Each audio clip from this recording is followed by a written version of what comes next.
남편에게는 다른 가족이 있었고 시댁 식구 모두가 그 사실을 제게 숨겼습니다. 그리고 결혼기념일 제가 쌍둥이 아들들을 데리고 나타났을 때 그의 가족들은 경악했습니다. 저는 퇴근 시간보다 2시간 일찍 집으로 돌아왔습니다. 케이크와 레드와인도 샀습니다. 남편 지훈을 깜짝 놀라게 해주고 싶었기 때문입니다. 문을 열었을 때 거실에는 아무도 없었습니다. 안방에서 시어머니 최 여사의 나지막한 목소리가 들려왔습니다. 그애 사립초등학교에 보내야 한다잖니. 등록금이 1년에 수천만 원이야. 그걸 그냥 내버려 둘 수는 없지. 시아버지 김 사장님이 한숨을 쉬셨습니다.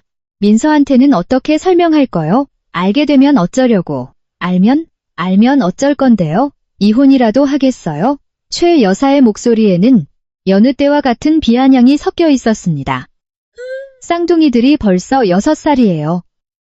애들을 아비 없이 크게 하겠냐고요? 문 밖에 서 있던 제 손에서 케이크가 바닥으로 떨어졌습니다. 산산조각 난 제 마음처럼 크림과 딸기가 사방으로 흩어졌습니다. 그날 밤, 지훈은 아무 일 없었다는 듯 집으로 돌아왔습니다. 그는 제 이마에 입을 맞추고 목걸이 상자를 건넸습니다. 자기야, 결혼 7주년 축하해. 저는 그의 다정한 미소를 바라보며 낮에 들었던 대화를 떠올렸습니다. 속이 메스꺼웠습니다. 시댁 식구 모두가 알고 있었습니다. 저만 몰랐던 겁니다. 그에게는 다른 가정이, 다른 아이가 있었고 이 집안에서 저만 바보였습니다. 새벽 3시 30분 알람 시계가 울렸습니다. 박민서는 눈을 감은 채 시계를 더듬어 끄고 3분 더 침대에 머물렀습니다. 하루 중 유일하게 온전히 그녀 자신일 수 있는 시간이었습니다. 아내도, 엄마도, 며느리도 아닌 3분의 시간이었습니다.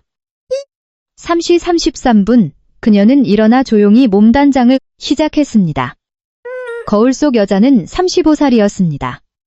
눈가에 잔주름이 생겼지만 매달 피부 관리실에 수백만 원을 쓴 덕분에 피부는 여전히 좋았습니다. 안방에서는 남편 지훈이 아직 자고 있었습니다. 옆으로 누워 고른 숨을 내쉬고 있었습니다. 커튼 틈으로 아침 햇살이 비집 들어와 그의 얼굴을 비췄습니다. 그 얼굴은 여전히 잘생겼습니다. 결혼한 지 7년이 지났습니다.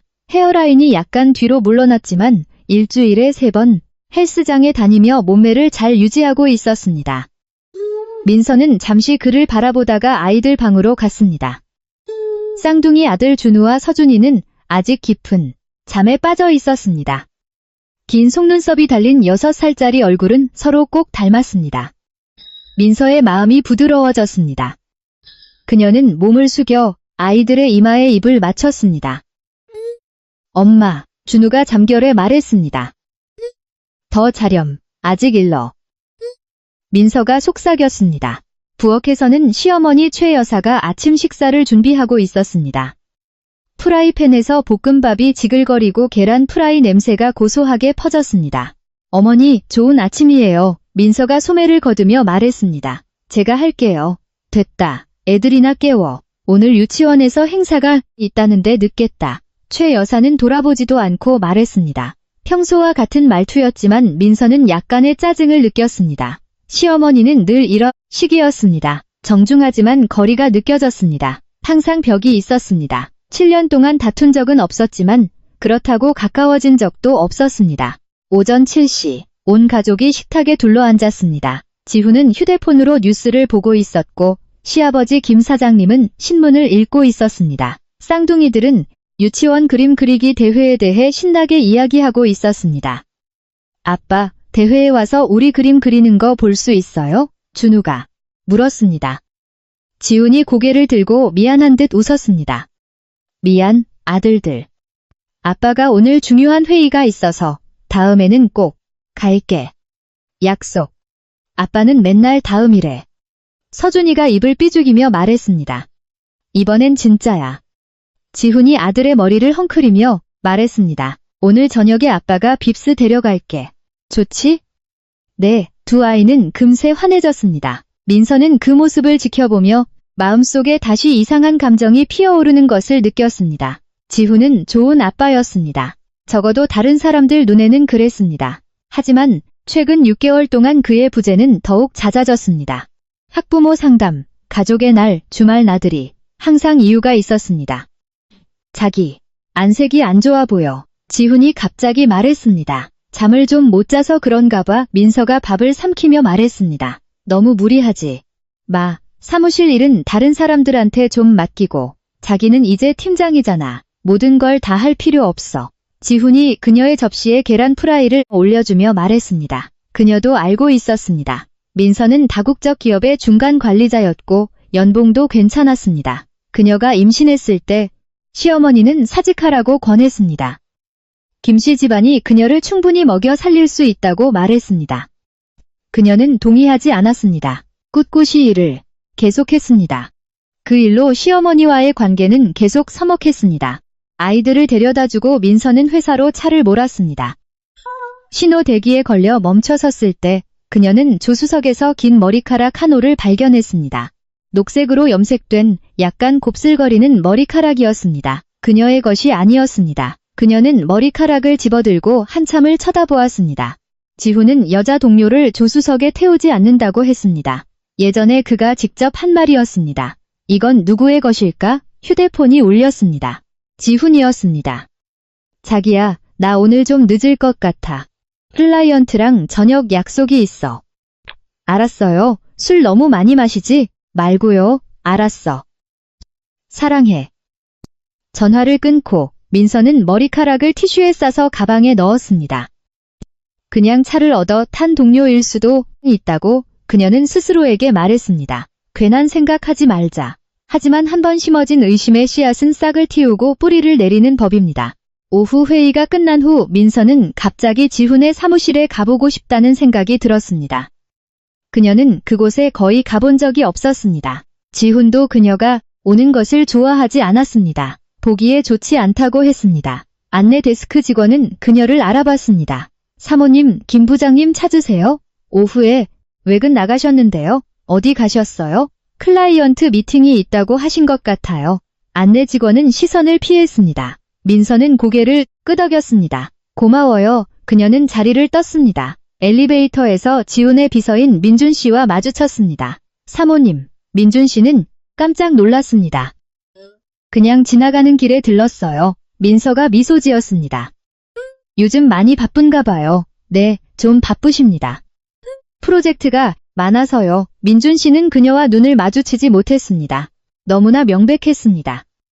민서의 마음이 서서히 가라앉았습니다. 그의 비서까지 그를 감싸주고 있었습니다. 밤 10시가 되어서야 지훈이 돌아왔습니다. 술 냄새가 났지만 심하지는 않았습니다. 그가 샤워하는 동안 민서는 그의 옷을 살펴보았습니다. 셔츠, 깃에 향수 자국이 있었습니다. 여자 향수였습니다. 향긋한 꽃향기. 그녀가 쓰는 브랜드가 아니었습니다. 자기야, 수건 좀 갖다 줘. 지훈이 욕실에서 소리쳤습니다. 민서는 수건을 건넸습니다. 지훈이 그녀의 손을 잡았습니다. 그는 그녀를 욕실 안으로 끌어당겼습니다. 수증기 속에서 그는 그녀에게 키스했습니다. 신혼 때처럼 뜨거웠습니다. 하지만 민서는 그의 피부에서 풍기는 향수 냄새를 맡을 수 있었습니다. 왜 그래? 지훈이 그녀의 몸이 굳는 것을 느꼈습니다. 피곤해서 그래. 오늘 사무실에서 일이 많았어. 민서가 그를 밀어냈습니다. 침대에 누워 지훈은 금방 잠이 들었습니다. 민서는 눈을 뜬 채 천장을 응시했습니다. 7년의 결혼 생활, 두 아이, 겉보기엔 완벽한 삶. 만약 그 머리카락, 그 향수, 그 회피하는 시선들이 모두 우연의 일치라면 그녀는 깊게 생각하고 싶지 않았습니다. 주말에 시어머니는 고등학교 동창회가 있다며 쌍둥이들을 데리고 가겠다고 했습니다. 민서도 같이 가고 싶었지만 최 여사는 어른들만 가는 곳이라 불편할 거라며 말렸습니다. 지훈이더러 데리러 오라고 할까요? 아니다. 영희 이모 아들이 데리러 올 거야. 저녁도 거기서 먹고 올 테니 우리 기다리지 말아라. 최 여사는 손주들의 옷을 챙겼습니다. 민서는 의아했습니다. 시어머니가 아이들과 외출하겠다고 나서는 일은 드물었고 의도적으로 그들 부부를 제외했습니다. 오후 민서는 혼자 집을 청소하고 있었습니다. 시부모님 침실 서랍에서 약병 하나를 발견했습니다. 엽산이었습니다. 임산부를 위한 약이었습니다. 시어머니는 58이었습니다. 임신했을 리가 없었습니다. 이건 누구를 위한 것일까? 민서는 약병을 준 채 손을 떨었습니다. 지난달 시어머니가 아픈 친구를 간병하러 간다고 했던 것이 떠올랐습니다. 3일 동안 집을 비웠습니다. 돌아왔을 때 그녀의 가방에서 유아용품점 전단지가 떨어졌습니다. 길에서 누가 줬다고 했습니다. 모든 조각들이 맞춰지기 시작했습니다. 하지만 그녀에게는 증거가 필요했습니다. 부인할 수 없는 직접적인 증거가. 월요일, 민서는 연차를 내고 통신사로 향했습니다. 그녀와 지훈의 휴대폰 요금제는 가족 결합 상품이었고 주 회선은 그녀의 명의였습니다. 비밀번호를 잊어버렸다는 핑계로 지난 6개월간의 통화 기록을 받아냈습니다. 한 번호가 거의 매일 아주 자주 등장했습니다. 통화. 시간은 길지 않았지만 규칙적이었습니다. 아침 8시, 점심 12시 30분, 밤 9시.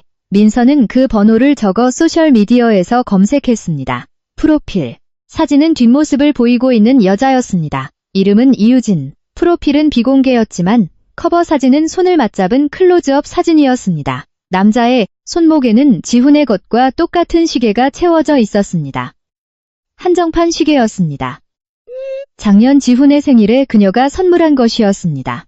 민서는 통신사 로비에 앉아 있었습니다. 온몸이 차가워졌습니다. 에어컨은 강했지만 땀이 났습니다. 7년, 두 아이, 행복한 가정이라고 생각했던 모든 것이 거대한 거짓말이었습니다. 휴대폰이 울렸습니다. 지훈이었습니다. 자기야, 저녁 뭐 먹고 싶어? 오늘 일찍 퇴근해서 내가 요리해 줄게.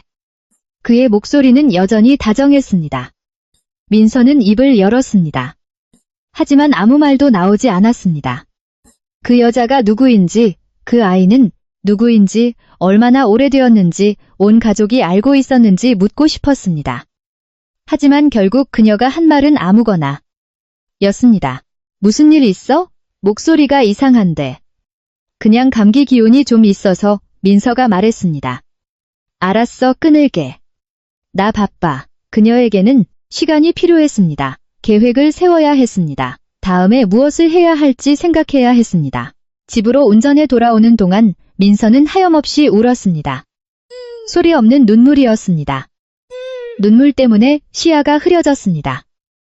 결혼식 날이 떠올랐습니다. 지훈은 평생 그녀를 사랑하겠다고 말했습니다. 쌍둥이가 태어났을 때, 그녀가 과다출혈로 위험했을 때 그는 분만실 밖에서 울고 있었습니다.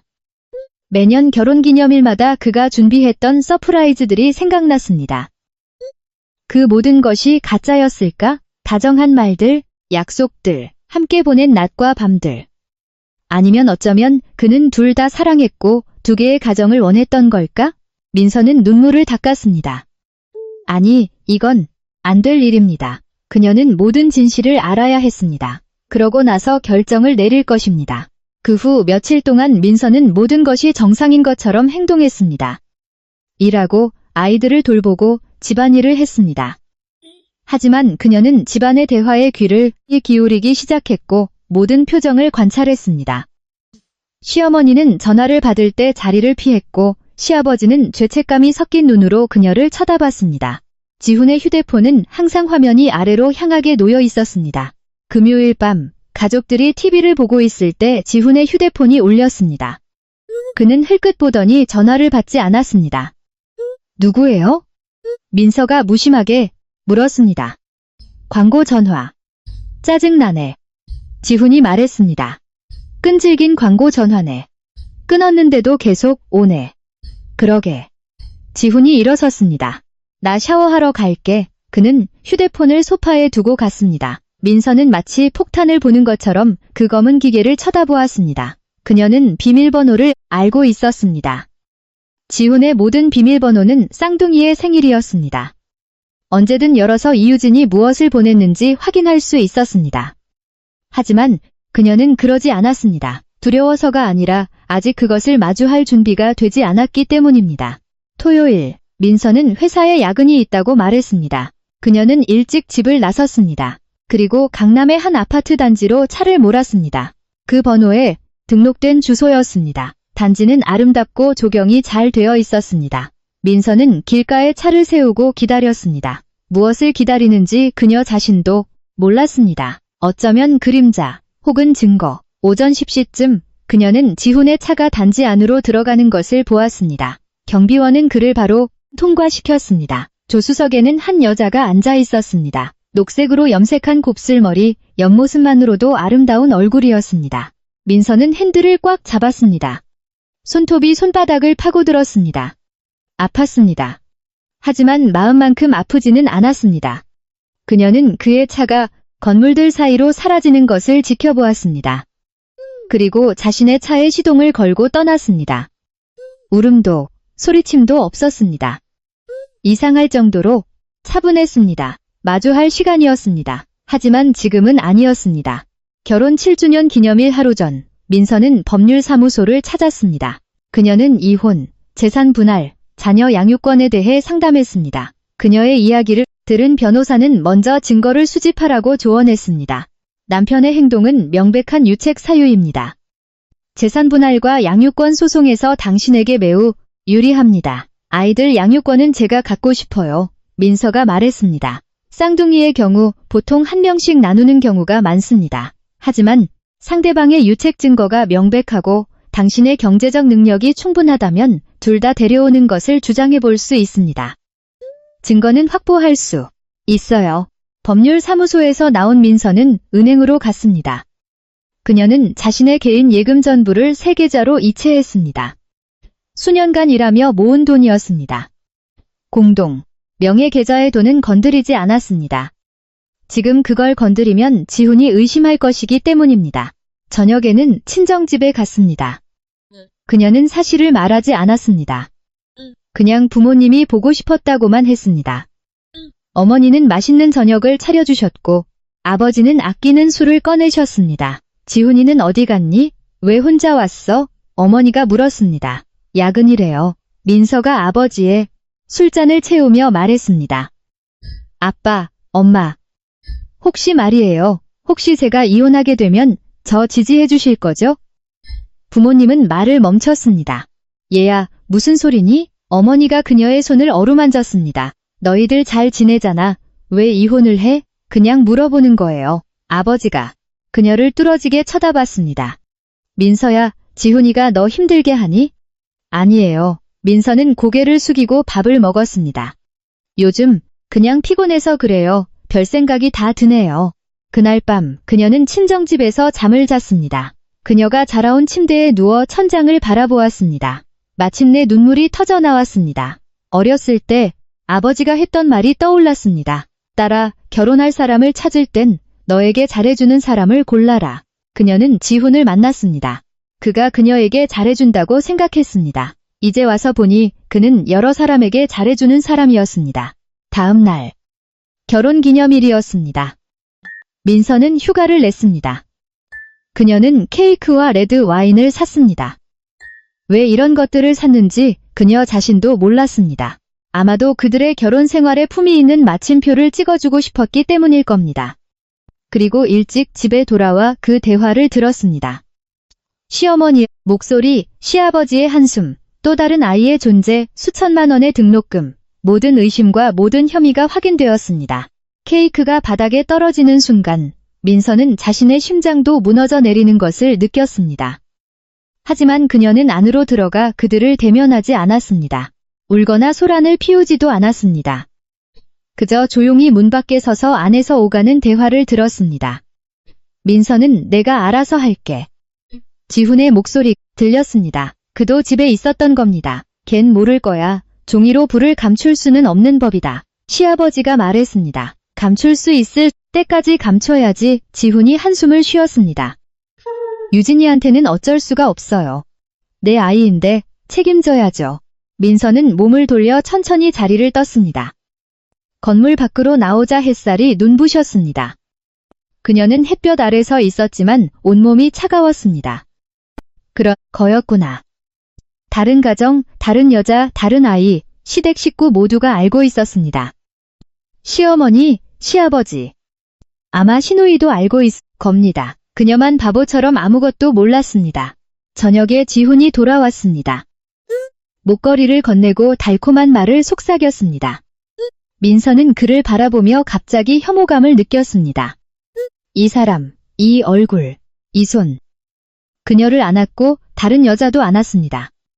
그녀에게 사랑한다고 말했고 다른 여자에게도 말했습니다. 그녀는 목걸이를 받고 고맙다고 말했습니다. 그리고 샤워를 했습니다. 흐르는 물줄기 아래서 그녀는 조용히 울었습니다. 샤워를 마치고 거울 앞에 앉아 자신을 바라보았습니다. 35. 두 아이, 직업, 그리고 겉보기엔 완벽한 가정. 제3장, 탈출의 시작. 이제 이 가정은 무너질 것입니다. 하지만 그냥 부서지게 둘 수는 없었습니다. 그녀에게는 지켜야 할 아이들이 있었고 싸워서 쟁취해야 할 미래가 있었습니다. 민서는 서랍을 열어 노트를 꺼냈습니다. 그녀는 계획을 쓰기 시작했습니다. 1단계 증거 수집, 2단계 재정적 안정, 확보, 3단계 유능한 변호사 선임, 4단계 대면. 하지만 무엇보다 중요한 것은 아이들이었습니다. 쌍둥이는 그녀의 전부였습니다. 그들을 잃을 수는 없었습니다. 지훈이 방으로 들어왔을 때 민서는 이미 침대에 누워 있었습니다.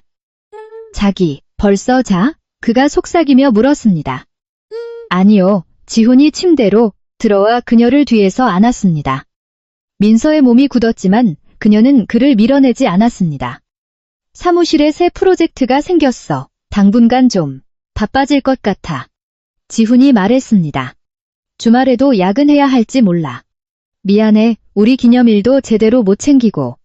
괜찮아요. 민서가 말했습니다. 정말로 괜찮았습니다. 이제부터 그녀의 결혼 생활은 끝났으니까. 어둠 속에서 민서는 눈을 뜨고 있었습니다. 연애 시절 지훈이 매일 퇴근길에 그녀를 데리러 왔던 날들이 떠올랐습니다. 그가 청혼하던 날, 긴장으로 손을 떨던 모습이 생각났습니다. 아이들이 태어났을 때 그가 그녀를 안고 고생했어, 고마워 라고 말했던 것이 기억났습니다.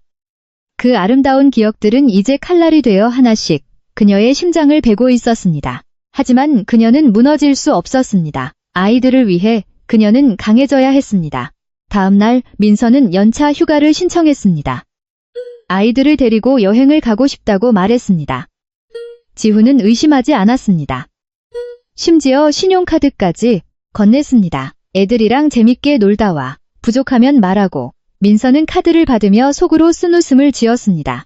아마도 이것이 그의 죄책감을 더는 방법일 겁니다. 하지만 그녀에게 필요한 것은 그런 게 아니었습니다. 그녀에게 필요한 것은 진실, 증거, 그리고 싸울 힘이었습니다. 민서는 쌍둥이를 데리고 가까운 지방으로 떠났습니다. 호텔에서 그녀는 그 번호로 문자를 보냈습니다. 김지훈 씨 아내입니다. 얘기 좀 하시죠. 답장은 없었습니다. 민서는 예상했던 바였습니다. 그녀는 가지고 있던 증거들을 정리하기 시작했습니다. 통화 기록 스크린샷, 그 여자의 소셜 미디어 스크린샷, 시어머니 서랍 속 엽산 사진, 그리고 강남 아파트 단지 밖에서 찍은 지훈의 차 사진. 아직 부족했습니다. 그녀에게는 지훈에게 다른 가정이 있다는 것을, 그의 유책을 증명할 더 직접적인 증거가 필요했습니다. 호텔에서 3일을 보낸 후 민서는 아이들과 함께 집으로 돌아왔습니다. 모든 것이 정상처럼 보였습니다. 하지만 그녀는 무언가 영원히 변해버렸다는 것을 알았습니다. 그녀는 가족의 재산에 주의를 기울이기 시작했습니다. 집 명의는 그녀와 지훈 공동명의였지만 계약금은 시부모님이 내주셨습니다. 차는 지훈 명의였습니다. 예금 대부분은 공동 계좌에 있었습니다. 만약 이혼한다면 그녀는 얼마를 받을 수 있을까? 그리고 더 중요한 것은 아이들이었습니다. 지훈은 양육권을 쉽게 포기하지 않을 것입니다. 특히 쌍둥이라면 더욱. 그들은 김씨 집안의 보물로 여겨졌습니다. 민서는 온라인으로 정보를 찾고 변호사 친구들에게 물었습니다. 결론은 그녀가 지훈의 명백한 유책을 증명하고 자신의 경제적 능력이 충분하다면 쌍둥이의 양육권을 모두 가져올 가능성이 크다는 것이었습니다. 경제적 능력은 문제 없었습니다. 그녀의 직장은 안정적이었고 연봉도 높았으며 개인 예금도 있었습니다. 유책 증거, 더 많은 증거가 필요했습니다. 일주일 후 기회가 찾아왔습니다. 지훈은 3일간 출장을 간다고 말했습니다.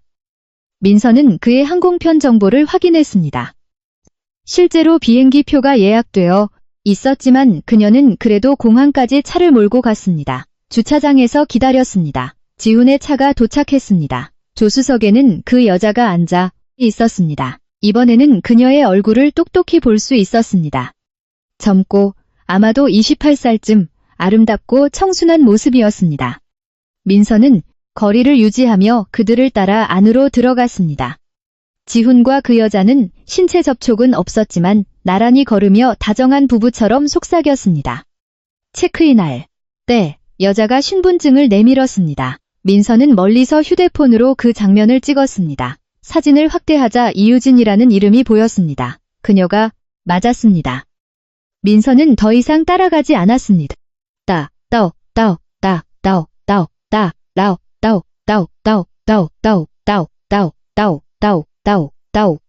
민서는 더 이상 따라가지 않았습니다. 지훈과 그 여자는 정말로 함께였고 심지어 출장까지 같이 가고 있었습니다. 집에 돌아온 민서는 움직이기 시작했습니다. 그녀는 사립탐정을 고용해 이유진을 조사했습니다. 돈은 그녀의 개인 계좌에서 나왔습니다. 흔적을 남겨서는 안 됐습니다. 3일 후 탐정이 보고서를 보내왔습니다. 이유진, 28세. 프리랜서 일러스트레이터. 4년 전 지훈을 만났고 3년 전 딸을 낳았다. 아이는 현재 2살 반. 지훈은 그녀에게 강남의 이유진 명의의 오피스텔을 사주었고 매달 300만 원의 생활비를 주고 있었다. 아이는 연간 등록금이 5천만 원인 사립유치원에 다니고 있었다. 보고서에는 사진도 포함되어 있었습니다. 이유진과 그녀의 딸 사진, 지훈이 딸을 안고 있는 사진, 공원에서 세 사람이 함께 있는 사진, 사진 속에서 지훈은 아주 행복하게 웃고 있었습니다. 민서가 오랫동안 보지 못했던 미소였습니다. 그는 일에 바쁜 게 아니었습니다. 스트레스를 받는 게 아니었습니다. 단지 그의 시간과 미소를 다른 가족에게 주고 있었을 뿐입니다. 민서는 사진들을 뚫어지게 쳐다봤습니다. 심장이 마비된 것 같았습니다. 고통이 극에 달하면 아무것도 느껴지지 않는 법입니다. 그녀는 계속해서 보고서를 읽었습니다. 이유진의 소셜미디어 계정은 그녀에게 차단되어 있었지만 다른 사람들에게는 공개되어 있었습니다. 탐정은 스크린샷을 확보했습니다. 거기에는 지훈이 딸의 생일에 함께 있는 사진, 여행을 가서 함께 찍은 사진, 한밤중에 부엌에서 요리하는 지훈의 사진이 또 있었습니다. 캡션은 항상 따뜻했습니다. 피곤한 우리 남편, 네가 있어서 다행이야, 우리 작은 가족. 민서는 자신이 게시물을 올릴 때 지훈이 좋아요를 누르거나 댓글을 다는 일이 거의 없었다는 것을 기억했습니다. 그는 휴대폰을 좋아하지 않는다고 말했습니다. 좋아하지 않는 게 아니라 단지 그녀의 삶에 나타나고 싶지 않았던 것입니다. 보고서 말미에는 지훈의 은행 거래 내역이 있었습니다. 매달 이유진에게 정기적으로 돈이 이체되었습니다. 액수는 다양했습니다. 이유진에게 차를 사준 큰 지출도 있었습니다. 민서는 계산해 보았습니다. 4년 동안 지훈이 다른 가족에게 쓴 돈은 최소 2억 원이 넘었습니다. 그리고 그녀는 그가 직장에서 힘들게 일하고 있다고만 생각했습니다. 그녀는 더 큰 집을 사기 위해 돈을 아끼고 저축하고 싶어 했습니다. 엄청난 아이러니였습니다. 그녀는 보고서를 닫았습니다. 민서는 어둠 속에 앉아 있었습니다. 밖은 도시의 불빛으로 반짝였습니다. 불 켜진 창문 하나하나가 하나의 가정이었습니다. 예전에는 그녀에게도 가정이 있었습니다. 이제 와서 보니 그 가정은 오래전에 이미 깨져 있었습니다. 지훈이 출장에서 돌아온 날, 민서는 맛있는 저녁을 차렸습니다. 쌍둥이들은 신이 나서 지난 며칠간 있었던 일들을 제잘거렸습니다.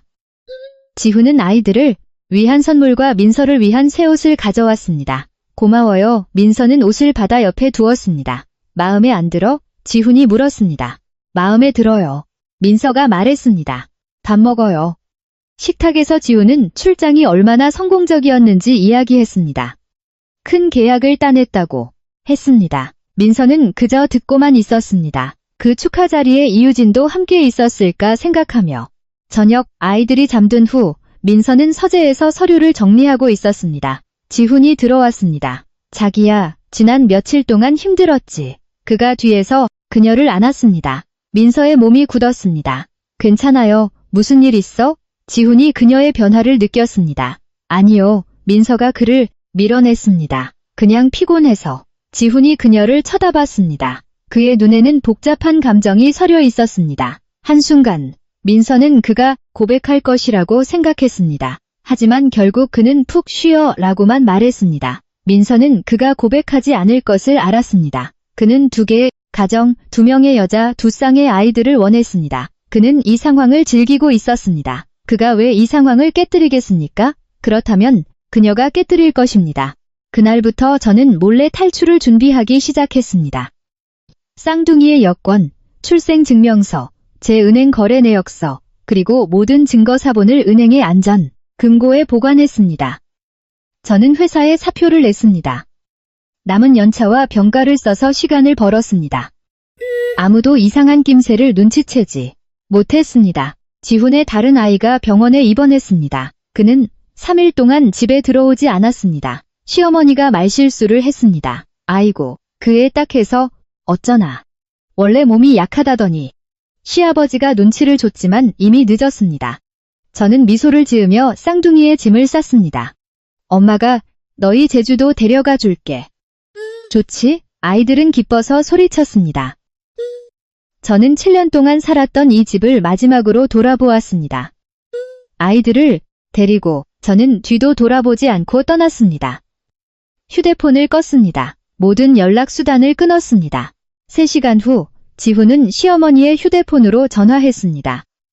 그는 몹시 화가 나 있었습니다. 민서와 아이들이 사라졌다고 했습니다. 그리고 저는 이미 나라 반대편 공항에서 부산행 비행기 표세장을 들고 있었습니다. 지금부터 우리는 새로운 우리입니다. 비행기가 이륙하자 준우와 서준이는 창문에 매달려 구름을 보며 신나했습니다. 민서는 가운데 좌석에 앉아 2 아들을 껴안았습니다. 마음이 평화로웠습니다. 오랫동안 느껴보지 못했던 감정이었습니다. 엄마, 우리 거기서 며칠 있을 거예요? 서준이가 물었습니다. 너희가 지겨워질 때까지. 민서가 말했습니다. 아빠는요? 같이 안 가요? 아빠는 일이 바쁘셔. 민서가 아들의 머리를 쓰다듬었습니다. 엄마랑 같이 있는 것만으로 부족하니? 아니요, 충분해요. 2 아이가 동시에 말했습니다. 민서는 미소 지었습니다. 미소 속에서 그녀의 눈시울이 붉어졌습니다. 탐정 보고서에서 봤던 지훈이 다른 아이와 리조트에 함께 있던 사진이 떠올랐습니다. 이제 그녀가 자신의 아이들을 거짓 없는 곳으로 데려갈 차례였습니다. 부산에 비행기가 착륙했을 때는 밤이었습니다. 민서는 아이들을 미리 예약해둔 호텔 스위트룸으로 데려갔습니다. 해변과 가까워서 다음날 아침 바로 갈 수 있는 곳이었습니다.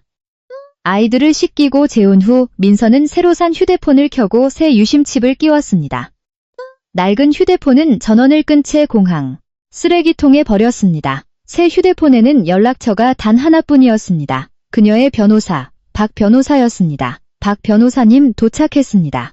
그녀가 문자를 보냈습니다. 좋습니다. 계획대로 진행하세요. 문제 생기면 바로 전화 주시고요. 민서는 휴대폰을 내려놓고 발코니로 나갔습니다. 부산의 밤은 따뜻하고 습했습니다. 바람이 얼굴에 기분 좋게 스쳤습니다. 그녀는 깊게 숨을 들이마셨습니다. 오랫동안 잃어버렸던 자유를 만끽했습니다. 한편 서울은 난리가 났습니다. 지우는 저녁 8시에 집에 돌아왔습니다. 그는 병원에서 오는 길이었습니다. 이유진의 딸이 고열이 나서 3일 동안 간호했습니다. 피곤했지만 마음은 편했습니다.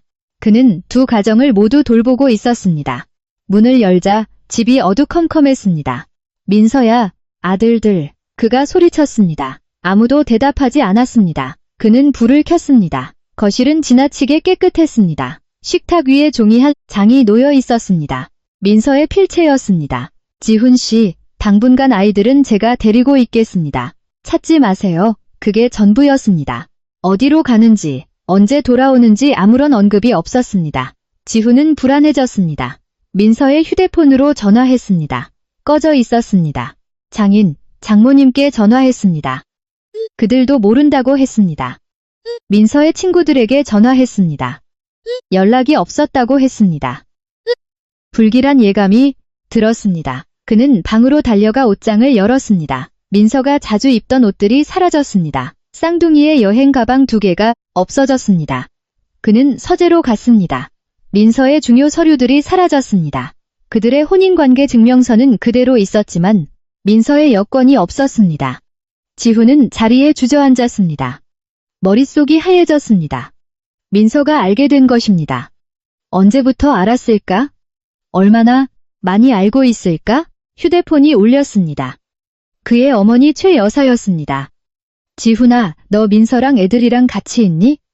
전화기가 꺼져 있어서 연락이 안 되네. 엄마, 민서가 쪽지 하나 남기고 애들 데리고 나갔어요. 지훈의 목소리는 메마르고 건조했습니다. 뭐라고?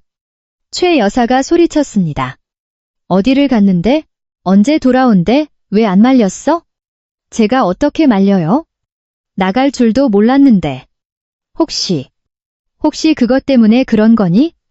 그 일 알게 거니? 최 여사가 속삭이며 물었습니다. 지훈은 침묵했습니다. 그 외에는 다른 설명이 없었습니다. 전화를 끊고 지훈은 의자에 기댔습니다. 지난 몇 년간 그는 조심스러웠습니다. 모든 것을 완벽하게 균형 잡고 있다고 생각했습니다. 민서는 순종적이었고 유진은 이해심이 많았습니다. 양쪽 모두 아무런 문제가 없었습니다. 그는 심지어 유진의 아이가 좀 더 크면 기회를 봐서 민서에게 이 상황을 점차 받아들이게 할 생각까지 했습니다. 이제 모든 것이 끝났습니다. 이유진에게서 전화가 왔습니다. 우는 목소리였습니다. 지훈 씨, 의사 선생님이 입원해야 한대요. 혼자 있기 무서워요. 지금 갈게. 지훈이 말했습니다. 당신, 괜찮아? 목소리가 이상한데? 괜찮아. 지훈이 관자놀이를 눌렀습니다. 지금 갈게. 전화를 끊고 그는 텅 빈 집을 바라보았습니다. 7년 동안 이 공간은 항상 따뜻했습니다. 아이들의 웃음소리가 있었고 민서의 그림자가 있었습니다. 이제 그 혼자뿐이었습니다. 그는 마지막으로 자신을 보던 민서의 눈빛을 떠올렸습니다. 차분했지만 차가웠습니다. 그건 차분함이 아니었습니다. 절망 끝에 오는 포기였습니다. 지훈은 차키를 집어들고 밖으로 뛰쳐나갔습니다. 병원에 가고 싶었지만 민서를 찾고 싶은 마음이 더 컸습니다. 하지만 어디서 찾아야 할까? 민서는 어디로 갔을까? 친정? 친구들? 아니면 유진에 대해 알게 되어 그녀를 찾고 있을까? 이 생각이 들자 지훈은 갑자기 핸들을 꺾어 강남으로 향했습니다. 이유진이 문을 열었을 때 그녀는 지훈의 창백한 얼굴을 보고 놀랐습니다. 지훈 씨, 무슨 일이에요? 지훈이 안으로 들어와 주위를 둘러보았습니다. 민서의 흔적은 없었습니다. 민서 씨, 여기 왔었어요? 그가 물었습니다. 당신 아내요? 아니요, 유진이 의아해하며 말했습니다. 여기에 왜 와요? 지훈은 안도의 한숨을 내쉬었습니다. 하지만 마음은 더욱 무거워졌습니다. 민서는 유진을 찾지 않았습니다. 그렇다면 그녀는 어디로 갔을까? 아이들을 데리고 모든 연락을 끊었습니다. 이것은 완전히 떠나겠다는 신호였습니다. 도대체 무슨 일이에요? 유진이 그의 손을 잡았습니다. 민서가 아이들을 데리고 떠났어요. 어디로? 또 갔는지 모르겠어요. 지훈이 주저앉았습니다. 이유진은 할 말을 잃었습니다. 그녀는 지훈에게 가정이 있다는 것을 알고 있었지만 그의 아내가 갑자기 사라질 줄은 몰랐습니다. 그녀가 알기로 그 아내는 약하고 순종적이며 반항하지 않는 사람이었습니다. 알게 된 거군요. 유진이 속삭이며 물었습니다. 아마도 이제 어떻게 하죠? 지훈이 고개를 저었습니다. 그 역시 무엇을 해야 할지 몰랐습니다. 경찰에 신고할까? 민서는 아이들의 엄마입니다. 아이들을 데리고 떠나는 것은 범죄가 아닙니다. 사립탐정을 고용할까? 시간이 걸릴 것입니다. 그리고 민서가 숨어버렸다면 찾기 어려울 것입니다. 다시 휴대폰이 울렸습니다. 아버지 김 사장님이었습니다. 당장 집으로 와라. 내 엄마가 쓰러졌다.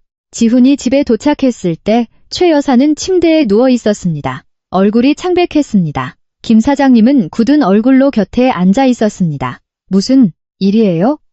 지훈이 물었습니다. 네가 한 짓 좀 봐라. 김 사장님이 그를 쏘아보았습니다. 내가 언젠가 그 일이 탄로날 거라고 말했지. 이제 민서가 떠나버렸어. 애들까지 데리고. 아버지, 지금 그런 말씀하시는 건 아무 도움도 안 돼요. 민서를 찾아야 해요. 찾아? 어디서? 민서는 겉보기엔 순해 보여도 고집이 센 아이야. 떠나기로 마음먹었으면 아무도 못 찾아. 최 여사가 깨어나 아들의 손을 잡았습니다. 지훈아, 내 손주들 찾아야 한다. 걔들은 우리 김씨 집안 핏줄이야. 알아요, 엄마. 지훈이 말했습니다. 하지만 어떻게? 민서의 교우 관계는 단순했습니다. 부모님, 몇몇 친구들, 직장 동료들. 지훈은 한 명씩 전화를 돌렸습니다. 대답은 모두 모른다였습니다.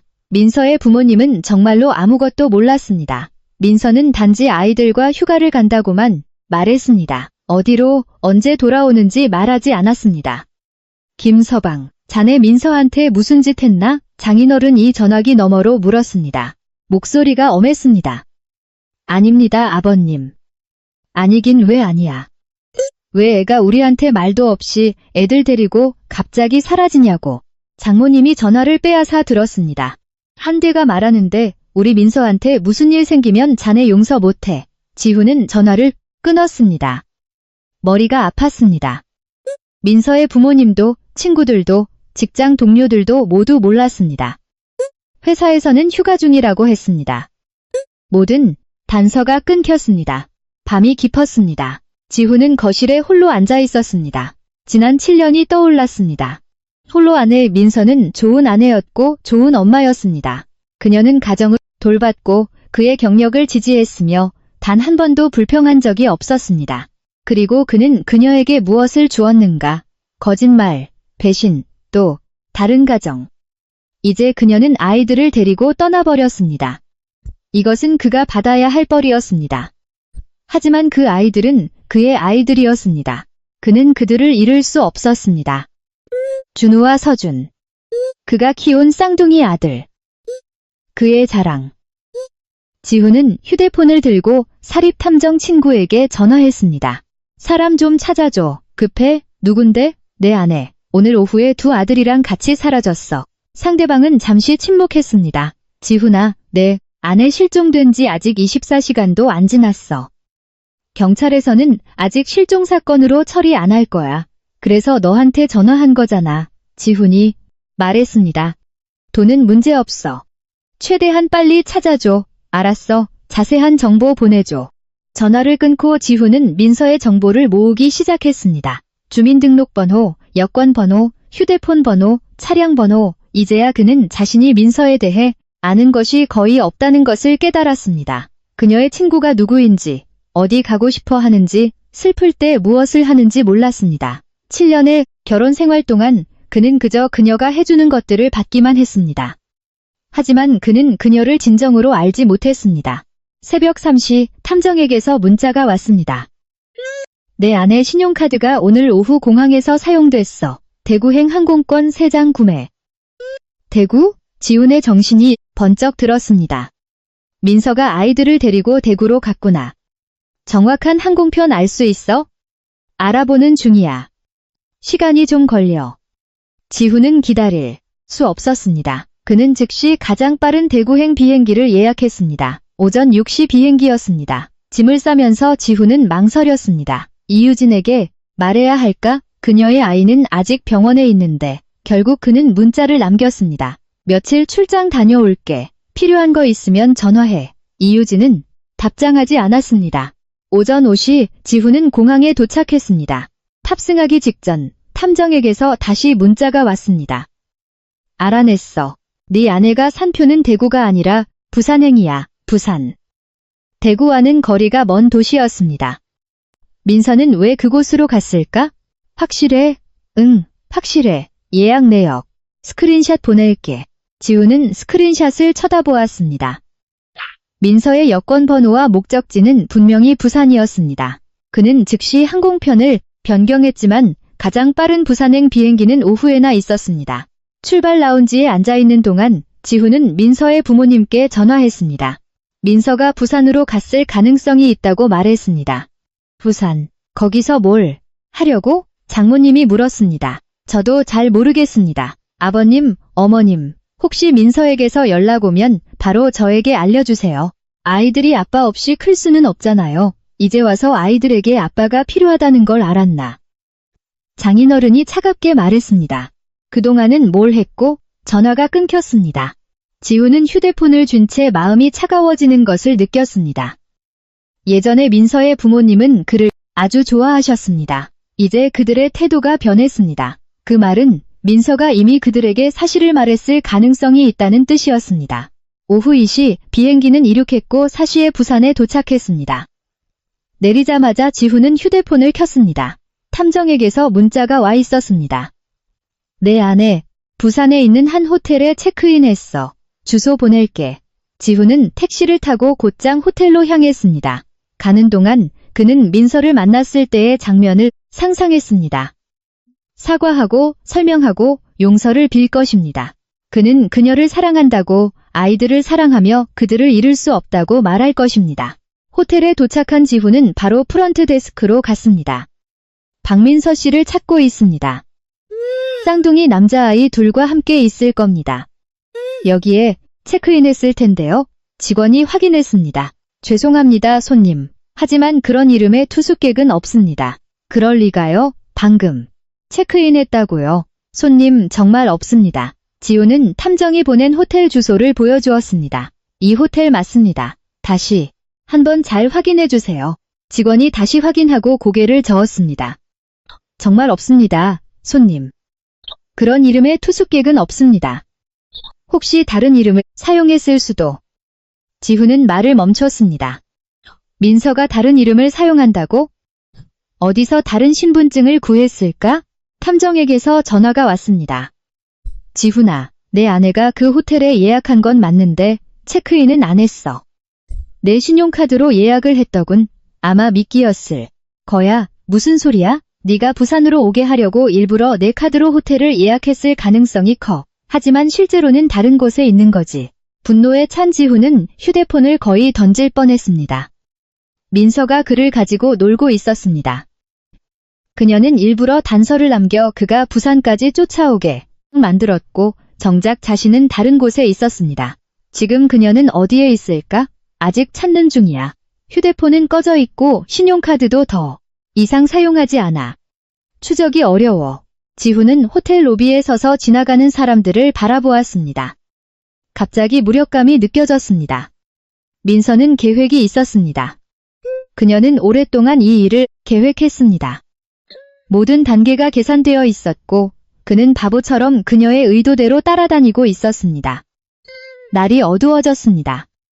지훈은 목적 없이 부산의 거리를 헤맸습니다. 어디를 찾아야 할지 몰랐습니다. 민서와 아이들이 무엇을 하고 있는지 몰랐습니다. 밥은 먹었을까? 잠은 잘 자고 있을까? 아이들이 아빠를 그리워할까? 문득 지훈은 한 가지 가능성을 떠올렸습니다. 민서가 해외로 나간 건 아닐까? 그녀는 여권이 있었고 아이들 여권도 작년에 미래 여행을 위해 만들어 두었습니다. 만약 해외로 나갔다면 찾기가 더 어려워질 것입니다. 그는 즉시 탐정에게 전화했습니다. 출입국 기록 확인해줘. 민서랑 두 아이가 출국한 기록이 있는지 허가가 필요해. 시도해볼게. 기다림은 너무 길었습니다. 지훈은 호텔을 잡았지만 밤새 잠을 이루지 못했습니다. 그는 지난 몇 달간 민서의 행동을 계속해서 되짚어보며 어떤 신호라도 찾으려고 애썼습니다. 그녀는 언제부터 의심하기 시작했을까? 언제부터 계획했을까? 왜 그는 아무것도 눈치채지 못했을까? 다음 날 아침, 탐정에게서 전화가 왔습니다. 확인했어. 출국 기록 없어. 내 아내와 아이들은 아직 한국에 있어. 지훈은 안도의 한숨을 내쉬었습니다. 아직 한국에 있구나. 찾을 희망이 아직 있다. 하지만 탐정은 말을 이었습니다. 한 달 전에 내 아내가 은행에 안전 금고를 개설한 걸 알아냈어. 주소는 여기 부산이야. 부산. 한 달 전, 민서는 이미 부산에 왔었던 것입니다. 안전 금고에 뭐가 들어있는데? 그건 몰라. 본인이나 위임장 없이는 열 수 없어. 지훈은 즉시 은행으로 달려갔습니다. 하지만 탐정의 말대로 민서의 위임 없이는 금고를 열 수 없었습니다. 이것은 단서였습니다. 한 달 전 민서는 안전금고를 개설하기 위해 부산에 왔습니다. 그 말은 그녀가 오랫동안 떠날 계획을 세웠다는 뜻입니다. 그렇다면 그녀는 이곳 부산에 머물 곳이 있을 가능성이 컸습니다. 지훈은 부산에서 찾기 시작했습니다. 그는 부동산 중개업소에 가서 박민서라는 이름의 여자가 집을 임대하거나 구매했는지 물었습니다. 학교에 가서 쌍둥이 남자아이가 전학 왔는지 물었습니다. 아무것도 찾을 수 없었습니다. 사흘째 되던 날 지훈이 거의 희망을 잃었을 때 탐정이 또 다른 단서를 주었습니다. 민서 씨 사촌이 부산에 사는 걸 알아냈어. 박서연이라고. 둘이 친했다고 하더군. 아마 거기로 갔을 거야.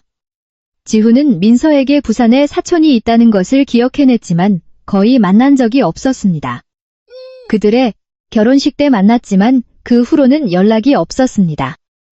주소 보내줘. 지훈은 주소를 따라갔습니다. 낡은 아파트 단지였습니다. 그는 서연의 집 문을 두드렸습니다. 중년의 여성이 문을 열었습니다. 누구세요? 박서연 씨 계신가요? 저는 민서 남편입니다.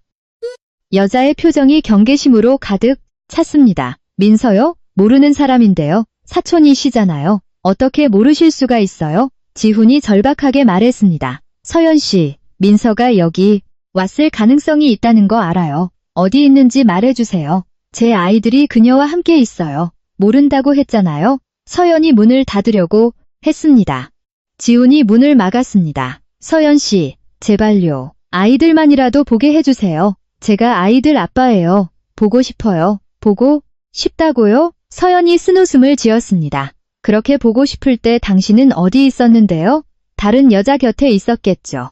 지훈 씨, 민서한테 다 들었어요. 당신한테 다른 가정이랑 아이가 있다면서요. 이제 와서 당신 아이들이 생각났어요? 지훈의 얼굴이 붉어졌습니다. 민서가 서연에게 말했구나. 오해입니다. 설명할 수 있어요. 설명할 필요 없어요. 서연이 차갑게 말했습니다. 민서는 여기 없고 어디 있는지도 몰라요. 안다고 해도 당신한테는 말 안 할 거예요. 문이 닫혔습니다. 지훈은 문 밖에 서 있었습니다. 마지막 희망의 끈이 무너졌습니다. 민서는 사촌에게까지 말을 해두었습니다. 그 말은 그녀의 계획이 치밀했다는 뜻입니다. 그녀는 정말로 돌아오지 않을지도 모릅니다. 지훈은 이틀 더 부산에 머물렀습니다. 매일 서연의 아파트 밖에서 기다렸습니다. 민서나 아이들을 볼 수 있기를 바랐지만 아파트는 조용했습니다. 아무도 드나들지 않았습니다. 닷새째 되던 날 지훈은 떠나야 했습니다. 사무실에서 전화가 오고 있었습니다. 이유진의 아이도 퇴원해서 돌봐줄 사람이 필요했습니다. 서울로 돌아왔을 때 모든 것이 그대로였지만 동시에 달랐습니다. 집은 텅 비어 있었고 아이들의 웃음소리도 민서의 그림자도 없었습니다. 지훈은 소파에 앉아 한때 따뜻했던 가정을 바라보았습니다. 처음으로 그는 후회했습니다. 그가 틀렸습니다. 아주 많이 틀렸습니다. 그는 두 가정을 가질 수 있다고, 두 여자를 균형 잡을 수 있다고 생각했습니다. 이제 그에게는 아무런 가정도 없었습니다. 이유진의 아이에게는 아빠가 필요했지만 지훈의 마음은 이미 그의 쌍둥이가 있는 곳으로 날아가 있었습니다. 그는 휴대폰을 들고 민서의 옛 번호로 문자를 보냈습니다. 민서야, 미안해. 어디에 있니? 아이들만이라도 보게 해줘. 제발. 메시지 전송 실패. 그 번호는 더 이상 존재하지 않았습니다. 지훈은 휴대폰을 내려놓고 두 손으로 얼굴을 감쌌습니다. 손가락 사이로 눈물이 흘러내렸습니다. 그들은 사라졌습니다. 완전히 사라져버렸습니다. 부산에는 봄이 일찍 찾아옵니다. 2월 말인데도 나무에 꽃이 피기 시작했습니다. 민서가 임대한 아파트는 좋은 커뮤니티를 갖추고 있었습니다. 놀이터, 수영장, 도서관이 있었습니다. 쌍둥이는 새로운 환경에 빠르게 적응했습니다. 민서의 도움으로 그들은 근처의 좋은 사립학교에 입학했습니다. 엄마, 왜 우리 부산에서 학교 다녀요? 준우가 물었습니다. 엄마가 여기서 새 직장을 구했거든. 민서가 아들의 머리를 쓰다듬었습니다. 여기 좋아? 네. 새 학교는 크고 선생님들도 친절해요. 서준이가 말했습니다. 근데 아빠가 좀 보고 싶어요. 민서의 마음이 아팠습니다. 그녀는 아이들이 아빠를 찾을 것이라는 것을 알고 있었습니다. 피할 수 없는 일이었습니다. 하지만 그녀는 아이들을 거짓으로 가득 찬 환경으로 돌려보낼 수 없었습니다. 아빠는 일이 바쁘셔. 시간 나면 너희 보러 오실 거야. 민서는 거짓말을 했습니다. 아이들이 안정되자 민서는 법적인 문제를 처리하기 시작했습니다. 박 변호사가 서울에서 부산으로 내려왔습니다. 이혼 서류를 가지고 왔습니다. 지훈 씨가 법원 소환장을 받았습니다. 박 변호사가 말했습니다. 이혼에는 동의했지만 아이들 양육권을 요구하고 있습니다.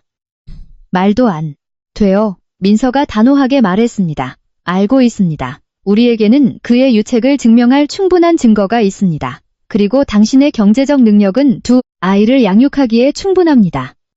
박 변호사가 서류를 넘겼습니다. 이것은 재산 목록입니다. 법에 따라 절반을 받을 수 있습니다. 저는 제 몫만 원해요. 민서가 말했습니다. 집은 그에게 줘도 돼요. 하지만 예금의 절반과 그가 그 여자에게 준 돈은 공동재산을 이전한 것이니 되찾고 싶어요. 박 변호사가 고개를 끄덕였습니다. 증거를 수집하고 있습니다. 이유진 명의의 집과 차는 당신들의 공동재산으로 구매한 것입니다. 반환을 요구할 수 있습니다. 민서는 창밖을 보았습니다. 커뮤니티에서 아이들이 놀고 있었습니다. 그들의 웃음소리가 들려왔습니다. 그녀의 아이들은 아래층에서 새로운 친구들과 놀고 있었습니다. 새로운 삶이 시작되었습니다. 3월 첫째 주, 첫 번째 법원 심리가 열렸습니다. 민서는 출석하지 않았습니다. 변호사가 그녀의 대리인이었습니다.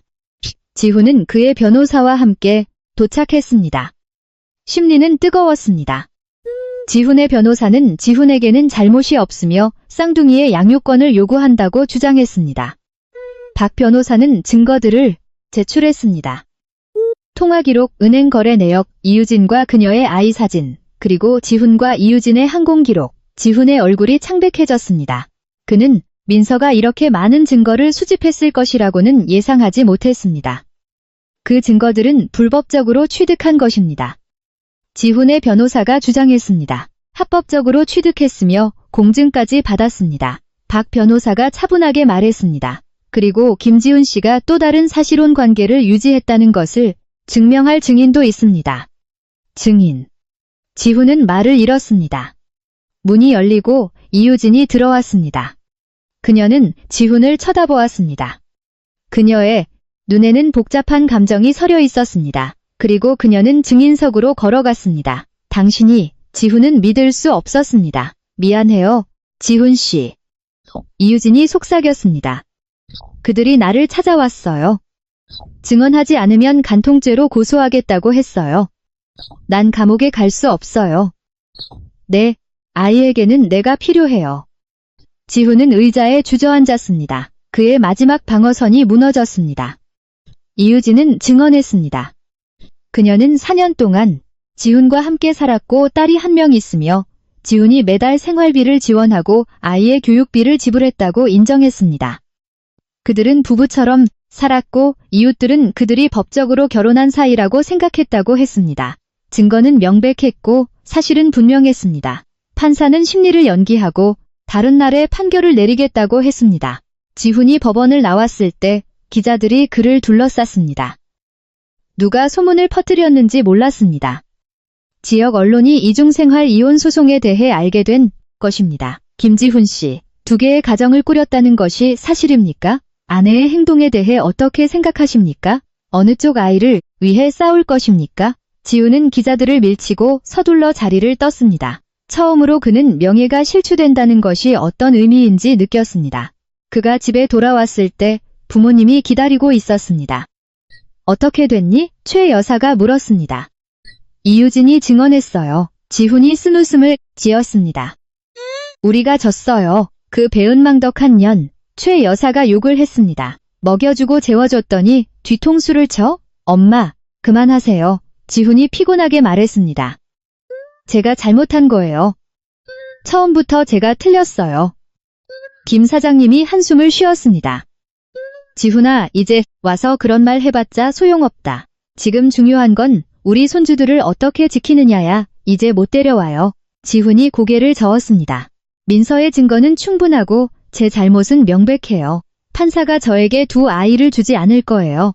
그럼 한 명이라도 싸워서 데려와야지. 최 여사가 말했습니다. 쌍둥이잖아. 한 명씩. 그게 공평하지. 공평. 지훈은 웃고 싶었습니다. 그가 민서에게 공평했는가? 그가 이유진에게 공평했는가? 그가 아이들에게 공평했는가? 그가 지금 원하는 것은 단지 아이들을 만나서 용서를 빌 기회뿐이었습니다. 며칠 후 박 변호사가 민서에게 전화했습니다. 지훈이 이혼에 동의하고 아이들의 양육권을 포기했다고 말했습니다. 그는 단지 면접 교섭권만 요구하고 있었습니다. 그는 당신에게 집과 예금의 절반을 줄 준비가 되어 있습니다. 그가 바라는 것은 단지 아이들을 만나게 해달라는 것뿐입니다. 박 변호사가 말했습니다. 민서는 생각했습니다. 면접 교섭권은 좋아요. 하지만 제 감독하에 있어야 하고 그 여자와 그 아이를 데려와서는 안 돼요. 그 내용을 합의서에 명시하고 다시는 우리 아이들과 제 삶을 방해하지 않겠다는 각서에 서명해야 해요. 알겠습니다. 4월 첫째 주 이혼 합의서에 정식으로 서명했습니다. 민서는 집값의 절반, 예금의 절반, 그리고 지훈이 이유진의 집과 차에 쓴 돈의 일부를 받았습니다. 지훈이 서명할 때 그의 손이 떨렸습니다. 7년의 결혼 생활이 끝났습니다.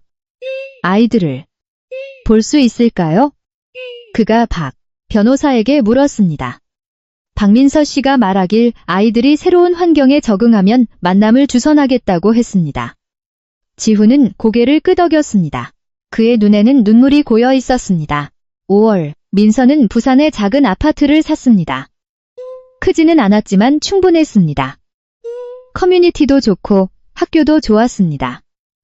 쌍둥이는 새로운 삶에 익숙해졌습니다. 새로운 친구들을 사귀었고 축구와 미술 수업에 참여했습니다. 그들은 매일 즐거웠습니다. 주말마다 민서는 아이들을 해변으로 데려갔습니다. 아이들은 모래사장을 뛰어다녔습니다. 그들의 웃음소리는 햇살과 함께 어우러졌습니다. 엄마, 제가 주운 조개 껍데기 보세요. 준우가 달려왔습니다.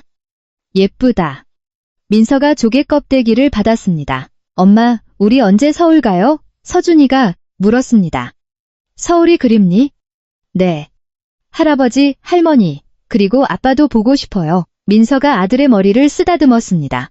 여름에 집에 가자. 알았지? 네. 민서는 아이들을 바라보았습니다. 마음속에 감사함이 가득했습니다. 아이들이 이렇게 강해져서, 빠르게 적응해줘서, 그리고 여전히 밝고 사랑스러운 아이들로 남아줘서 고마웠습니다. 6월 마지막 주, 민서는 부산의 한 패밀리 레스토랑에서 지훈과 아이들의 만남을 주선했습니다. 지훈은 30분 일찍 도착했습니다. 그는 긴장했고 손에 땀이 났습니다. 계속해서 시계를 쳐다보았습니다. 3개월 만에 아이들을 보는 것이었습니다. 키가 컸을까? 살이 쪘을까? 빠졌을까? 아직 아빠를 기억하고 있을까? 민서가 아이들과 함께 도착했을 때 지훈의 눈시울이 즉시 붉어졌습니다. 아빠, 쌍둥이가 달려와 그에게 안겼습니다. 지훈은 두 아들을 꽉 껴안았습니다. 눈물이 흘러내렸습니다. 그는 아이들의 냄새를 맡았습니다. 익숙한 냄새, 집의 냄새. 아빠, 어디 갔었어요? 왜 이렇게 오랫동안 우리 보러 안 왔어요? 준우가 물었습니다. 아빠가 일이 바빴어. 지훈의 목소리가 떨렸습니다. 엄마가 그랬는데 이제 아빠도 부산에 산다고. 그럼 우리 자주 볼 수 있는 거죠? 서준이가 말했습니다. 그래, 아들들. 아빠가 자주 보러 올게. 지훈이 민서를 바라보았습니다. 고마워. 민서는 고개를 끄덕이고 다른 테이블에 앉았습니다. 그들에게 공간을 주기 위해서였습니다. 지훈은 아이들과 놀고 아이스크림을 먹고 지난 3개월 동안 있었던 일들을 이야기했습니다. 그는 민서가 어떻게 지내는지, 앞으로의 계획은 무엇인지 차마 물어볼 수 없었습니다. 2시간이 빠르게 지나갔습니다. 민서가 다가왔습니다. 얘들아, 이제 집에 갈 시간이야. 아빠, 언제 또 와요? 준우가 물었습니다. 다음 달에. 약속. 지훈이 말했습니다. 새끼손가락 걸고 약속. 새끼손가락 걸고 약속. 아이들은 아빠에게 작별 인사를 하고 엄마를 따라갔습니다. 지훈은 레스토랑 밖에 서서 그들이 인파 속으로 사라질 때까지 지켜보았습니다. 그는 휴대폰을 꺼내 민서에게 문자를 보냈습니다. 고마워. 아이들 잘 지내네. 네가 잘 키워줬구나. 민서가 답장했습니다. 제 아이들이니까요. 짧지만 분명한 말이었습니다. 그녀의 아이들. 언제나 그녀의 아이들이 될 것입니다. 여름. 한인서는 아이들을 데리고 서울에 가서 조부모님을 뵈었습니다. 지훈도 집에 왔습니다. 민서의 부모님 감시하에 그는 하루 동안 아이들과 함께 시간을 보냈습니다. 민서의 부모님은 지훈을 차갑게 대했지만 아이들을 위해 그가 방문하는 것을 허락했습니다. 앞으로 어떻게 살 건가? 장인어른이 물었습니다. 열심히 일하고 좋은 사람으로 살겠습니다. 지훈이 말했습니다. 아버님, 어머님, 죄송합니다. 용서는 민서한테 빌게. 장모님이 말했습니다. 우리가 바라는 건 우리 민서랑 아이들이 잘 사는 것뿐이야. 지훈은 고개를 끄덕였습니다. 그는 되돌릴 수 없는 실수가 있고 아물지 않는 상처가 있다는 것을 알았습니다. 그가 할 수 있는 것은 민서의 결정을 존중하고 아빠로서의 의무를 다하는 것뿐이었습니다. 8월, 민서는 부산의 새 직장에서 정규직이 되었습니다. 다국적 기업의 중간 관리자였습니다. 이전보다 연봉도 높았고 근무 환경도 좋았습니다. 그녀는 작은 사무실을 임대하고 프리랜서 번역 프로젝트를 받기 시작했습니다. 대학 시절 그녀의 전공이었지만 오랫동안 잊고 있었던 일이었습니다. 이제 그녀는 다시 그 일을 시작했습니다. 삶은 바빴지만 행복했습니다. 일, 육아, 주말의 취미 활동, 그리고 가끔 친구들과의 만남. 민서의 얼굴에 다시 미소가 돌아왔습니다. 마음에서 우러나오는 가볍고 자유로운 미소였습니다. 9월, 아이들은 초등학교 2학년이 되었습니다. 민서는 학부모 상담에 참석했습니다. 교실에 앉아 아이들의 자리를 바라보았습니다. 마음이 벅찼습니다.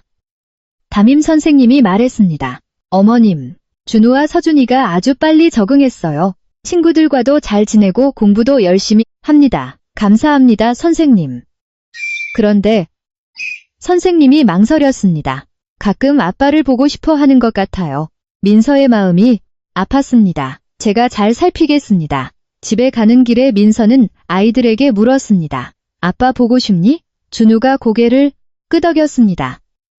아빠가 매달 보러 온다고 했는데 이번 달에는 아직 안 왔어요. 민서는 지훈에게 문자를 보냈습니다.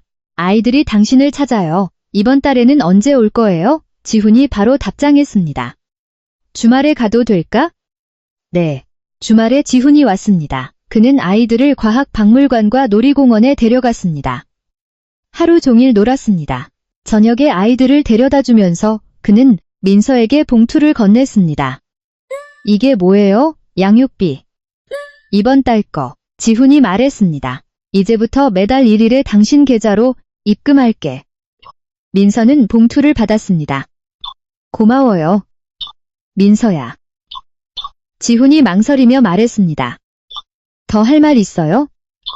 이유진. 아이, 데리고 고향으로 내려갔어. 우리 헤어졌어. 민서는 잠시 말을 잃었지만 아무 말도 하지 않았습니다. 지금 와서 이런 말 하는 거 의미 없는 거 알지만 네가 알아줬으면 좋겠어. 내가 잘못했어. 너를 속이지 말았어야 했고 상처 주지 말았어야 했어. 지훈의 목소리는 낮았습니다. 네가 행복했으면 좋겠어. 진심으로. 저는 행복할 거예요. 민서가 말했습니다. 지훈은 고개를 끄덕이고 돌아섰습니다. 민서는 그의 뒷모습을 바라보았습니다. 처음으로 그녀는 어쩌면 시간이 어떤 것들을 치유할 수 있을지도 모른다고 느꼈습니다. 용서도 망각도 아닌 그냥 놓아주는 것. 10월. 민서는 부산에서 새로운 친구를 만났습니다. 아이들 반 친구의 아버지였습니다. 이름은 현우, 그 역시 혼자 아이를 키우고 있었습니다. 딸이 한 명 있었습니다. 그들은 학부모 상담에서 만났습니다. 몇 번 이야기를 나눈 후 그들은 서로 잘 맞는다는 것을 알았습니다. 현우는 대학 교수였고 친절하고 정중했습니다. 아이들에게도 잘해주었습니다. 혼자서 아이돌 키우기 쉽지 않으시죠? 현우가 말했습니다. 익숙해졌어요? 민서가 미소 지었습니다. 현우 씨도 딸 혼자 키우기 쉽지 않으시잖아요. 서로 돕죠. 뭐. 현우가 말했습니다. 주말에 아이들 데리고 같이 놀러 가면 애들도 놀 친구가 생겨서 좋을 것 같아요. 민서는 생각하다가 동의했습니다. 그녀에게는 사회생활이 필요했고 아이들에게도 친구가 필요했습니다. 주말에 두 가족은 함께 나들이를 갔습니다. 현우의 딸 하윤이는 7살이었고 조용하고 예뻤습니다. 쌍둥이와 금방 친해졌습니다. 민서와 현우는 잔디밭에 앉아 아이들을 지켜보았습니다. 전 남편분은 자주 오세요? 현우가 물었습니다. 한 달에 한 번이요. 민서가 말했습니다. 지금은 잘 지내요. 양육비도 제때 주고 방문 시간도 잘 지켜요. 잘 됐네요. 현우가 말했습니다. 부모 관계가 어찌됐든 아이들에게는 영향이 가면 안 되니까요. 민서는 고개를 끄덕였습니다. 그녀도 그렇게 생각했습니다. 그래서 그녀는 지훈이 방문하는 것을 허락했고 아이들이 아빠와 계속 관계를 유지하도록 했습니다. 그것은 아이들을 위한 것이었지 지훈을 위한 것이 아니었습니다. 11월, 민서는 큰 프로젝트를 맡아 많은 돈을 벌었습니다. 그녀는 아이들을 데리고 여행을 떠났습니다. 그들이 오랫동안 가고 싶어 했던 곳 디즈니랜드로 갔습니다. 앞에서 쌍둥이는 신나게 사진을 찍었습니다. 민서는 그들을 바라보았습니다. 1년 전 그 차가운 집에서 시어머니가 다른 아이의 등록금에 대해 이야기하는 것을 듣고 있던 자신을 떠올렸습니다. 이제 모든 것이 끝났습니다. 그녀에게는 새로운 삶, 새로운 직업, 새로운 친구들이 있었습니다. 그녀의 아이들은 건강하고 행복했습니다. 이것이 가장 큰 행복이었습니다. 크리스마스, 현우가 민서에게 고백했습니다. 우리가 만난 지 오래되지 않았다는 거 알아요. 하지만 제게 당신은 좋은 여자고 좋은 엄마예요. 현우가 진지하게 말했습니다. 당신과 함께하고 싶어요. 같이 아이들을 키우고 싶어요. 민서는 바로 대답하지 않았습니다. 그녀에게는 시간이 필요했고 생각할 시간이 필요했습니다. 지난 결혼 생활의 상처는 아직 남아 있었습니다. 그녀는 새로운 관계를 시작하는 것이 두려웠습니다. 생각할 시간을 좀 주세요. 그녀가 말했습니다. 네, 기다릴게요. 새해. 민서는 아이들을 데리고 서울에 가서 부모님과 함께 명절을 보냈습니다. 어머니는 푸짐한 명절 음식을 준비했습니다. 민서야, 살이 빠졌구나. 어머니가 말했습니다. 마른 게 더 예쁘네. 민서가 미소 지었습니다. 그 현우라는 사람은 어떠니? 아버지가 물었습니다. 좋은 사람이에요. 아이들에게도 잘해주고요. 그렇다면 잘 생각해봐라. 어머니가 말했습니다. 너 아직 젊어. 평생 혼자 살 수는 없잖니. 민서는 고개를 끄덕였습니다. 부모님이 걱정하는 것을 알았지만 그녀에게는 그녀만의 속도가 있었습니다. 새해가 지나고 그들은 부산으로 돌아왔습니다. 삶은 계속되었습니다. 일, 육아, 그리고 가끔 현우와의 데이트. 천천히 삶의 흐름에 따라 봄, 민서의 번역 에이전시가 정식으로 설립되었습니다. 그녀는 회사 일을 그만두고 자신의 사업에 집중했습니다. 힘들었지만 자유로웠고 성취감이 있었습니다. 쌍둥이의 8번째 생일, 지훈이 서울에서 내려와 함께 축하해 주었습니다. 그는 선물과 케이크, 그리고 편지를 가져왔습니다. 아빠 가고 나서 읽어봐. 지훈이 말했습니다. 아이들은 촛불을 불고 케이크를 잘랐습니다. 아주 행복해했습니다. 지훈은 그들을 바라보았습니다. 그의 눈에는 눈물이 고여 있었습니다. 민서야 고마워. 그가 말했습니다. 뭐가요? 아이들을 이렇게 잘 키워줘서 고마워. 지훈이 말했습니다. 그리고 아직도 나를 만나게 해줘서 고마워. 민서는 말하지 않았습니다. 그녀는 아이들을 위해 이 일을 하고 있었지. 지훈을 위해서가 아니었습니다. 지훈이 떠난 후 아이들은 편지를 열었습니다. 길었습니다. 지훈은 아이들에 대한 그리움, 자신의 후회, 그리고 미래에 대한 약속을 썼습니다. 아빠가 우리를 항상 사랑한대요. 준우가 말했습니다. 민서가 아들의 머리를 쓰다듬었습니다. 아빠는 너희를 항상 사랑할 거고 엄마도 너희를 항상 사랑할 거야. 우리도 엄마 사랑해요. 두 아이가 그녀에게 안겼습니다.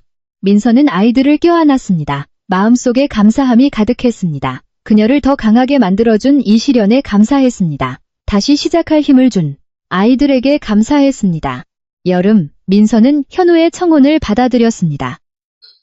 큰 결혼식은 없었습니다.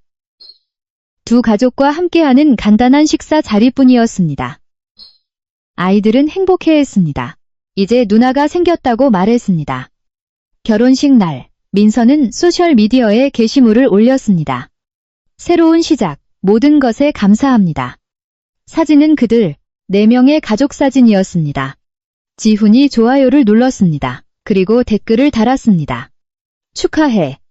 민서가 답장했습니다. 고마워요. 2개의 간단한 단어. 그 안에는 모든 놓아줌과 용서가 담겨 있었습니다. 가을, 민서의 에이전시는 큰 프로젝트를 따냈습니다. 아주 바빴습니다.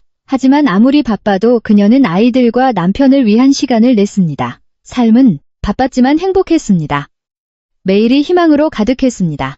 크리스마스. 민서는 아이들을 데리고 옛 시부모님께 선물을 드리러 갔습니다. 최 여사는 많이 늙어 있었습니다. 손주들을 보자 그녀의 눈에서 눈물이 흘렀습니다. 할머니, 울지 마세요. 준우가 할머니의 눈물을 닦아주었습니다. 보고 싶었어요. 이제 자주 올게요. 그들이 떠날 때 김 사장님이 아래까지 배웅해 주었습니다. 민서야, 예전 일은 우리를 용서해다오. 그가 말했습니다. 다 지난 일인걸요. 민서가 말했습니다. 조심히 들어가세요. 그래, 다 끝났다. 속임수, 고통, 눈물, 다 끝났다. 지금의 민서에게는 직업이 있고 가정이 있고 그녀를 사랑하는 남편과 사랑스러운 아이들이 있었습니다. 그녀는 가장 어두운 길을 걸었고 마침내 빛에 도달했습니다. 집으로 돌아오는 차 안에서 아이들은 잠이 들었습니다. 현우가 민서의 손을 잡았습니다. 피곤해? 아니요. 민서가 그의 어깨에 기댔습니다. 행복해요. 창밖으로 도시의 불빛이 반짝였습니다. 불 켜진 창문 하나하나가 하나의 가정이었습니다. 이제 민서에게도 그녀만의 가정이 생겼습니다. 이번에는 진짜 온전하고 사랑으로 가득한 가정이었습니다. 그녀는 1년 전 그날 밤을 떠올렸습니다. 절망으로 가득 찼던 밤, 그녀는 아이들을 데리고 떠났습니다. 그때 그녀는 어디로 가야 할지 몰랐습니다. 단지 떠나야 한다는 것만 알았습니다. 이제 그녀는 그때의 용감했던 자신에게 감사합니다. 포기하지 않고 지지 않았던 자신에게, 존엄과 자유를 선택했던 자신에게, 아마도 인생이란 이런 것일 겁니다. 잃는 것이 있으면 얻는 것이 있고, 고통이 있으면 기쁨이 있고, 끝이 있으면 시작이 있습니다. 그리고 민서의 이야기는 이제 막 시작되고 있었습니다. 결혼이 아름다운 거짓말이 되었을 때 떠나는 것은 도피가 아니라 가장 위대한 자기 구원입니다. 한 어머니의 힘은 인내로 측정되는 것이 아니라 진실을 안 후 새로운 시작을 지켜낼 용기로 측정됩니다. 진정한 가족은 혈연으로 묶이는 것이 아니라 어떤 폭풍우 속에서도 곁에 머물기를 선택한 사람들로 이루어집니다. 이중생활에서 벗어난 여인은 자신의 땅 위에 스스로의 왕국을 다시 세울 것입니다. 이번에 그 성벽은 존엄으로 만들어졌고 왕관은 자존감으로 만들어졌습니다.